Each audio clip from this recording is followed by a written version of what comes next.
Israeli সেনাবাহিনী ধ্বংসের দ্বার প্রান্তে। এটি আমার কথা নয়, বলছেন ইসরায়েলের সেনাপ্রধান। সুপ্রিয় দর্শকবৃন্দ, আসসালামু আলাইকুম রহমতুল্লাহি ওয়া বারাকাতুহু। প্রীতীয় শুভেচ্ছা নেবেন, আশা করি সকলেই ভালো আছেন। মার্কিন যুক্তরাষ্ট্র এবং ইসরায়েল যখন ইরানের সাথে যুদ্ধ করছে, ঠিক এই সময়ে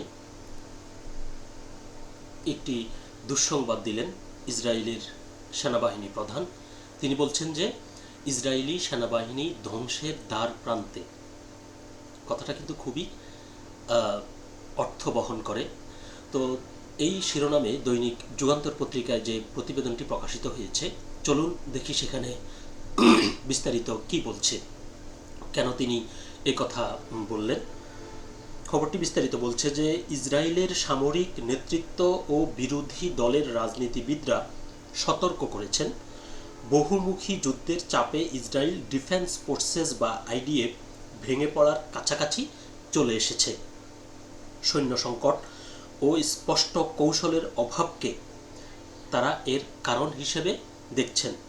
বিরোধী নেতা ইয়ার লাফিদ টেলিভিশনে বলেছেন, আইডিএফকে ব্যবহার সীমা ছাড়িয়ে গেছে। সরকার আহত সেনাদের যুদ্ধক্ষেত্রে ফেলে রাখছে। একদিন আগে সেনাপ্রধান লেফটেন্যান্ট জেনারেল এয়াল জামির নিরাপত্তা ক্যাবিনেটেও একই সতর্কতা দিয়েছেন বলে ইসরায়েলি গণমাধ্যমে খবর এসেছে।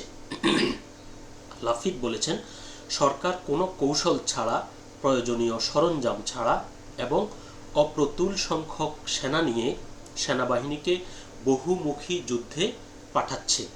গণমাধ্যমে জামিরের বরাত দিয়ে জানানো হয়েছে, তিনি নিরাপত্তা মন্ত্রিসভাকে বলেছেন ইসরায়েলি সেনাবাহিনী ধ্বংসের দ্বার প্রান্তে। বৃহস্পতিবার টেলিভিশনে বিবৃতিতে সামরিক মুখপাত্র ব্রিগেডিয়ার জেনারেল এফি ড্যাফরিন বললেন, বিভিন্ন সীমান্তে আরও যুদ্ধ সৈনিক প্রয়োজন। বিশেষ করে লেবানন প্রসঙ্গে তিনি বলেন, লেবানন সীমান্তে আমরা যে সামনের প্রতিরক্ষা বলয় তৈরি করছি তাতে অতিরিক্ত আইডিএফ বাহিনী লাগবে। পশ্চিম তীর, গাজা ও সিরিয়াতেও চাহিদা বেড়েছে বলে জানান তিনি।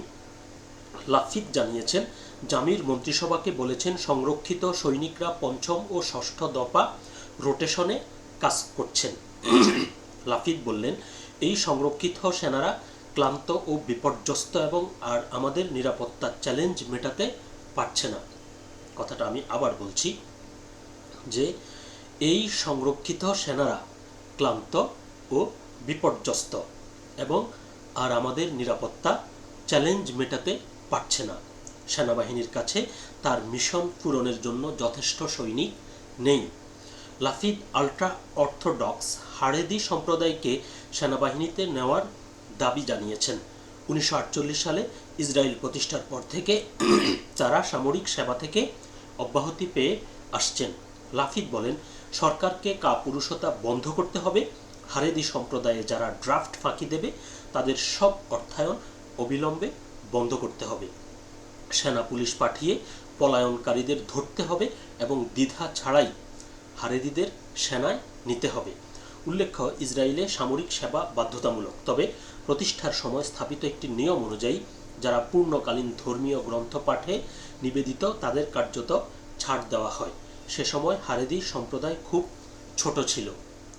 অর্থাৎ বোঝা যাচ্ছে যে এই হারেদি সম্প্রদায় তারা ধর্মীয় কাজে তাদেরকে ব্যবহার করা হয় বা তারা ধর্মীয় কাজে ব্যস্ত থাকে এবং এর সুবাদে দেশটিতে যে আইন রয়েছে যে অন্যান্য সম্প্রদায় বলতে ইসরায়েলের সব সাধারণ মানুষ সেনা ট্রেনিং নেওয়া কিংবা যদি সরকার কল করে তাহলে তাদেরকে যুদ্ধে অংশগ্রহণ করা বাধ্যতামূলক, কিন্তু সেখানে এই সম্প্রদায়কে বাদ দেওয়া হয়েছিল। এখন ইসরায়েলি সেনাবাহিনীতে যেহেতু সেনা সংকট দেখা দিয়েছে এবং তারা তাদের যে লক্ষ্য এবং উদ্দেশ্য সেটা পূরণ করতে পারছে না, এই জন্য বলছে যে যেই হারেদ সম্প্রদায়কে বাদ দেওয়া হয়েছে তাদেরকেও এখন দ্রুত তাদের উপর থেকে যে বিধিনিষেধ রয়েছে সেটা উঠিয়ে দেওয়ার জন্য এবং তারা যদি স্বইচ্ছায় না আসে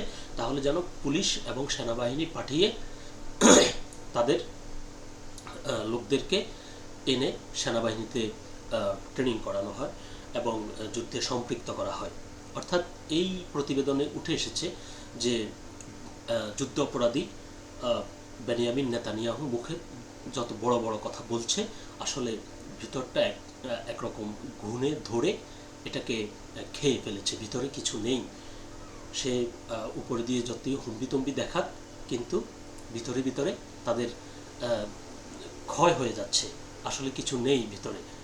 তো সুতরাং ইরান যে চাচ্ছে, ইরানের যে কৌশল, যুদ্ধটা দীর্ঘ মেয়াদে বা আরও দীর্ঘস্থায়ী করার জন্য, এটি অবশ্যই ইরানের সুচিন্তিত পদক্ষেপ। একটা জিনিস চিন্তা করতে পারেন যে ইরানের সর্বোচ্চ ধর্মীয় নেতা মৃত্যুর পরও এখনও পর্যন্ত তাদের যে নতুন সর্বোচ্চ ধর্মীয় নেতা তিনি সামনেই আসেননি, অথচ এমনভাবে যুদ্ধটা তারা পরিচালনা করছে, মানে এরকম মনে হচ্ছে যে যুদ্ধের ময়দানে ইরানের যারা লড়ছে বা সামরিক কর্মকাণ্ড পরিচালনা করছে, মনে হচ্ছে যেন সবাই দেশটির নেতা হয়ে গেছেন।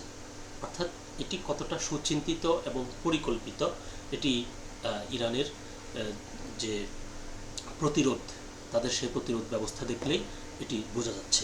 অপরদিকে ইসরায়েলি সেনাবাহিনীর কথা যেটি বলতে হয় সেটি হলো যে সেনাবাহিনীতে যারা কর্মরত তারাও তো মানুষ, তাদেরও তো বোধ বুদ্ধি বিবেক মন মানসিকতা রয়েছে, তারাও তো ভালো মন্দ বুঝে, এবং তাদের শরীর তো আর রোবট নয়। আপনি আপনার নিজের খামখেয়ালিপনার জন্য এবং নিজের ক্ষমতাকে দীর্ঘায়িত করার জন্য, নিজের দুর্নীতি এর যে বিচার চলছে তার হাত থেকে নিষ্কৃতি পাওয়ার জন্য দেশকে আপনি যদি একবার এক ফ্রন্টে আপনি যুদ্ধে নিযুক্ত করেন এবং যুদ্ধে জড়িয়ে ফেলেন, তাহলে যাদের উপর নির্ভর করে আপনি কাজটা করছেন তাদের শরীর এবং মন এটি কতটা সাপোর্ট দিতে পারবে সেটাও তো আলোচনার দাবি রাখে। এখন ইসরায়েলি সেনাবাহিনী সেই বাস্তবতার মুখোমুখি হয়েছে। তো দেখা যাক কি হয়। সকলে ভালো থাকবেন, সুস্থ থাকবেন। আল্লাহ হাফেজ।